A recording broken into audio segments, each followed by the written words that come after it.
कैसे होता है बता रहे हैं आगे। नहीं तैरना जानता है और नहीं तैरना चाहता है, खेद की बात है कि तरण और तारक को डुबोना चाहता है, वह जल पर रहना चाहता है।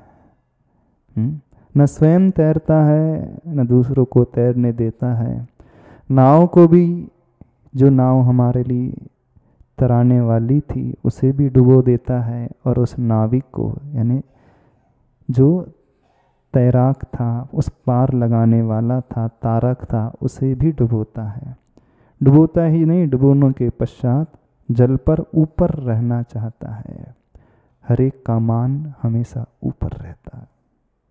स्वयं भी डूबता है, डुबोता भी है, और डुबो करके ऊपर और खड़े हो जाता है मजबूती से। जल में मिलकर नहीं, जल को जल के तल तक भेज कर उस पर ऊपर रहना चाहता है। जल में मिलकर नहीं, हे मानी प्राणी, पानी को तो देख और अब तो पानी पानी हो जा। हे प्रमाण प्रभु, मान का अवमान कब हो। समझ में आया? जल में मिलकर नहीं, जग को जल के तल तक भेज करके जल के ऊपर रहना चाहता है। वो हिम का खंड, उस नाव में बैठने वाले जितने लोग हैं सबको जल के तल तक यानी समुद्र के तल तक पहुंचा देता है और सबसे ऊपर रहना चाहता है। ऐसे ही व्यक्ति, आचार्य भगवान कह रहे हैं, उस पानी को देखो, पानी के विभाव को देखो, और विभाव को देख करके अब तो पानी पानी हो जाओ, अपने मान को छोड़ो। छोड़ना है? नहीं छोड़ना है। जल में मिलकर नहीं, हे मानी प्राणी, प्राणी से मतलब जितने दिख रहे हैं ना, प्राण को धारण करने वाले प्राणी कैसे हैं, विशेषण लगा करके कह रहे हैं, क्वालिटी बता करके आपकी। कैसी क्वालिटी से? मानी। हमारा जिसमें सम उपसर्ग और जोड़ दो थोड़ा सम्मानी हो जाएगा। अच्छा हाँ, सम्मानी नहीं, मानी। अब तो पानी पानी हो जाओ। हे प्रमाण प्रभु, मान का अवमान कब हो। प्रभु जो होते हैं, भगवान जो होते हैं, प्रामाणिक होते हैं, वही प्रमाण स्वरूप होते हैं। उनका ज्ञान जो है, सम्यक ज्ञान, वही प्रमाण स्वरूप होता है। यानी भगवान के ज्ञान में जो झलक रहा है वह सब कुछ सत्य है। उनके वाणी से जो खिर रहा है वही प्रामाणिक है। तो प्रमाण प्रभु को साक्षी मान करके, हे प्रमाण प्रभु, मान का अवमान कब हो। ने वो दिन कब आए जब मान का भी अपमान हो। हाँ, तो समझना कुछ किया है जिंदगी में। अभी तो थोड़ा सा हमारा अपमान होता है तो हम अंदर से क्रुद्ध हो जाते हैं, दहल जाते हैं, अपने आप में कंट्रोल नहीं रख पाते हैं। कैसी भावना भाई जा रही है? भगवान, अपमान तो मैं करना चाहता हूँ, किसका? किसी और का नहीं। उस मान का अवमान कब हो, यानी मान कब कम हो, छूटे। और माटी की देशना की धारा अभी टूटी नहीं, फिर भी अभिधा से हटकर व्यंजना की ओर गति है उसकी। कि बीज का वपन किया है, जल का वर्षण हुआ है, बीज अंकुरित हुए हैं, और कुछ ही दिनों में फसल खड़ी हो लहलहाती, बाल वाली अबला सी, पर हिम ही नहीं हिमानी लहर भी कुछ ही पलों में उस पकी फसल को जलाती है ज्वलन सी। जल जीवन देता है, हिम जीवन लेता है, स्वभाव और विभाव में यही अंतर है। यही संतों का कहना है, जो जग जीवन वेदता है, इससे यही फलित होता है। ने जब समुद्र में उस नाव को डुबोता है तो वही जल की वैभाविक परिणति बर्फ के रूप में ढलती है तो डुबोती है। आचार्य भगवान उदाहरण दे रहे हैं। अभी माटी के माध्यम से, माटी का उपदेश अभी समाप्त हुआ नहीं है, फिर भी अभिधा से हटकर व्यंजना की ओर गति है उसकी। यानी अभिधा से अर्थ यहाँ पर जो प्रसंग चल रहा था, जो सामान्य बात चल रही थी, उससे हटकर और दूसरा वो क्या अभिव्यक्त करना चाह रही है, उसकी ओर, विशेष की ओर गति है उसकी। कि बीज का वपन किया है, जल का वर्षण हुआ है। किसान जो होता है, खेत में बीज को बोता है, जब जल का वर्षण यानी बारिश होती है, बीज अंकुरित हुए हैं और कुछ ही दिनों में फसल खड़ी हो लहलहाती है। बीज का अंकुरण भी हो जाता है, फसल खड़ी हो जाती है, लहराती है। कैसी है? बाल वाली अबलासी, श्लेष है इसके पीछे, यानी जब गेहूं की फसल खड़ी हो जाती, ज्वार की फसल खड़ी हो जाती है तो उसमें बाली आ जाती है ना, जिसमें दाने रहते हैं, यानी वो बाल वाली लेकिन अबलासी, यानी जिसके भीतर बल स्वयं नहीं है, अथवा वह नारी सी, बाल वाली नारी सी। पर हिम ही नहीं हिमानी लहर भी कुछ ही पलों में उस पकी फसल को जलाती है। वहाँ समुद्र में तो बर्फ डुबो रहा था।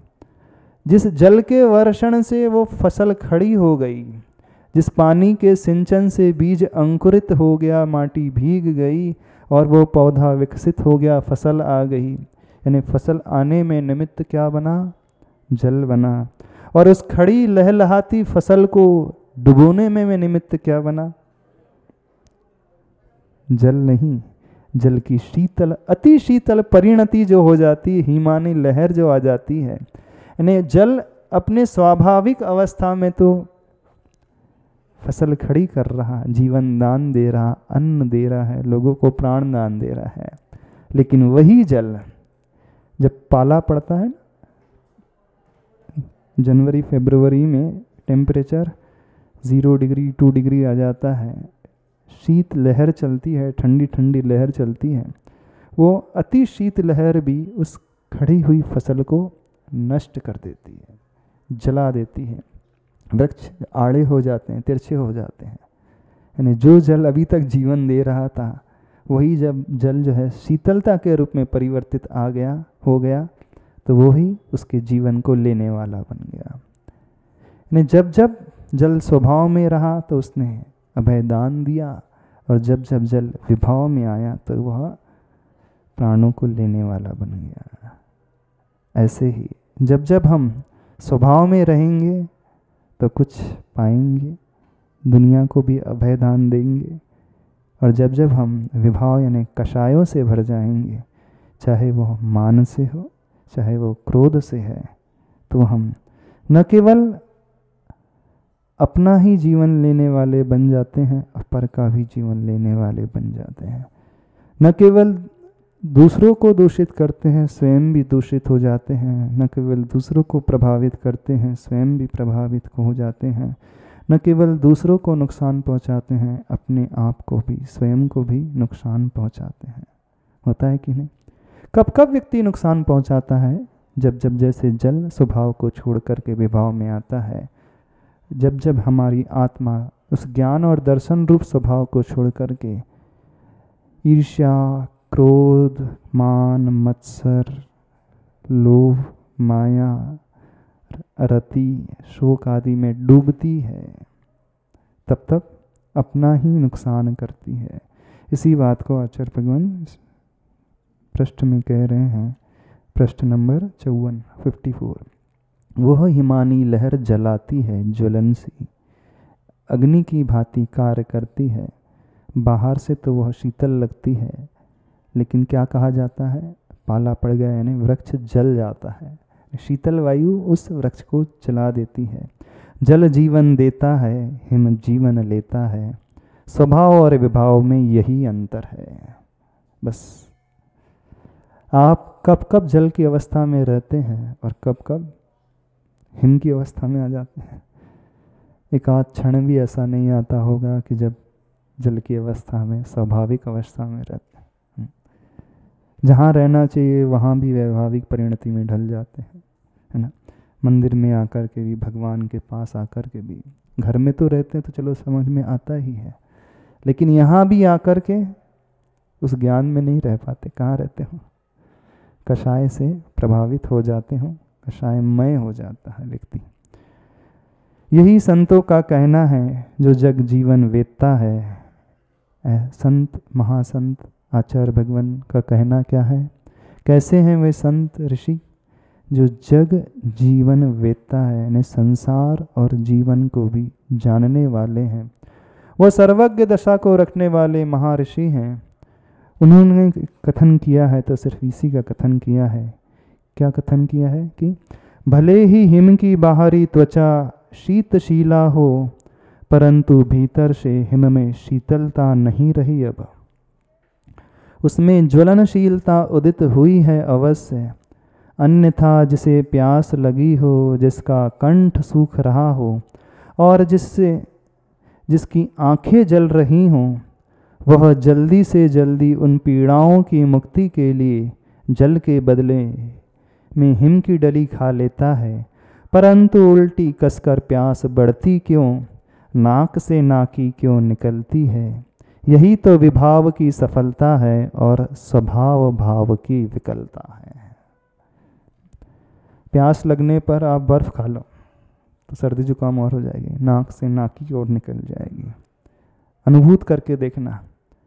इस कारण लोग आइसक्रीम वैसे गर्मी में नहीं ठंड में खाते हैं। वेस्टर्न कंट्रीज में है ना, वो लोग ठंड के समय आइसक्रीम खाते हैं, जानते हो, गर्मी के समय नहीं खाते हैं। और यहाँ उल्टा ही है, अरे गर्मी बहुत है, थोड़ा सा आइसक्रीम खा लेते अच्छा शीतलता मिले। बाहर की शीतलता से सब प्रभावित होते हैं, है ना। ऐसे ही जिसे आप सुख मानते हो ना, वो सुखाभास है। बाहर उसकी प्रकृति अलग ही होती है और भीतर उसकी प्रकृति पूरी अलग ही होती है। ठंडा लगता है ना, अच्छा लगता है ना, आइसक्रीम खाते समय, बर्फ खाते समय ठंडा ठंडा लगता है, लेकिन आजमा करके देखना, उसके पश्चात आपका शरीर का जो जली तत्व है वो कम हो जाता है, रोग आदि अवश्य हो जाते हैं। तो जिसे व्यक्ति, संसारी व्यक्ति बाहर के आवरण को देख करके प्रभावित हो जाता है, मान लेता है, वह मूल रूप से वैसा होता ही नहीं। अंतरंग कुछ और ही होता है, बहिरंग कुछ और ही होता है। बहिरंग में बर्फ शीतल प्रतीत होता है, लेकिन अंतरंग में वो उष्णता लिए हुए होता है। ऐसे ही आपके सुख की और सुखाभास की स्थिति है। जिसे आप सुख समझ रहे हैं, संसारी व्यक्ति सुख मानता है, वो सुख नहीं है, वह दुख का कारण है। वो सुख नहीं है, सुख का आभास है। सुख मान करके भोगता है और दुखी होते चले जाता है, होते चले जाता है, होते चले जाता है कि नहीं। महाराज जी कुछ भी कहो, लेकिन बर्फ खाने में अच्छा तो लगता है, आइसक्रीम खाने में अच्छा तो लगता है, हम सुख भोगने में अच्छा तो लगता है। वो सुख नहीं, वो सुखाभास है। क्यों? क्योंकि भीतर से हिम में शीतलता नहीं रही। अब उसमें ज्वलनशीलता उदित हुई है अवश्य। और आचार्य भगवान उस उदाहरण को समझा रहे हैं, जिसकी आंखें जल रही है, जल्दी से जल्दी उस पीड़ा की मुक्ति के लिए जल के बदले हिम की डली खा लेता है, तो उल्टी प्यास बढ़ती है, नाक से नाके निकलती है। यही तो विभाव की सफलता है और स्वभाव भाव की विकलता है। यही वैभाविक भाव की सफलता, यानी वो कषाय रूप भाव हम पर हावी हो जाते हैं, वो आभास हम पर हावी हो जाता है, और जो हमारा स्वाभाविक भाव है उसकी विकलता का मतलब उसकी पराजय है, उसका हारना है।